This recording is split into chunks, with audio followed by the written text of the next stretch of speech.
ఎందుకు మాట్లాడినప్పుడు దాచుకుంటున్నావు?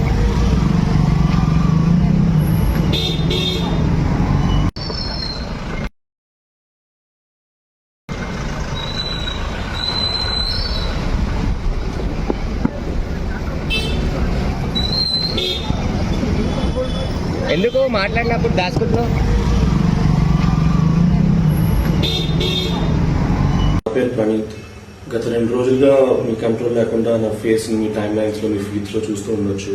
దానికి కారణం నేను చేసిన ఒక తప్పు, చైల్డ్ సెక్షువల్ అబ్యూస్ అనే ఒక చాలా సెన్సిటివ్ టాపిక్ మీద జోక్స్ వేయడం.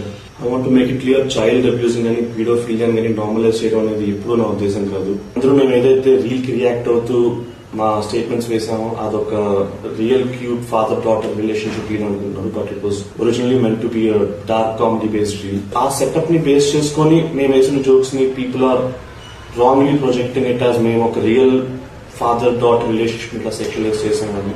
డెఫినేషన్ ఆఫ్ కామెడీ ఎప్పటికప్పుడు మారుతూ ఉంటుంది and it was gross misjudgement on my part to consider this could be funny. ఇప్పటిదాకా తప్పులు చేస్తూ కింద పడుతూ నేర్చుకున్నాను. బట్ ఈసారి చేసిన తప్పుకి నాతో పాటు చాలా మంది కింద పట్టుకెళ్ళాను. Firstly my parents. గత 2 రోజులుగా చాలా మంది వాళ్ళ మీద రకరకాల పోస్ట్ చేస్తూ అబ్యూస్ చేస్తూ ఉన్నారు. But trust me when I say this, నేను వాళ్ళకి మంచి కొడుకు కాలేకపోయాను కానీ వాళ్ళకి ఎక్కువ మంచి పేరెంట్స్ కాకుండా లేరు. సో మిమ్మల్ని అడుక్కుంటున్నాను, please keep them out of this, don't drag them into this. I take full responsibility for my joke and its consequences, and in matter law I'm willing to cooperate with the law to do its duty. I'm unconditionally very sorry for cracking a joke like this, and I'm very sorry for everybody who's triggered and offended by the joke. Thank you.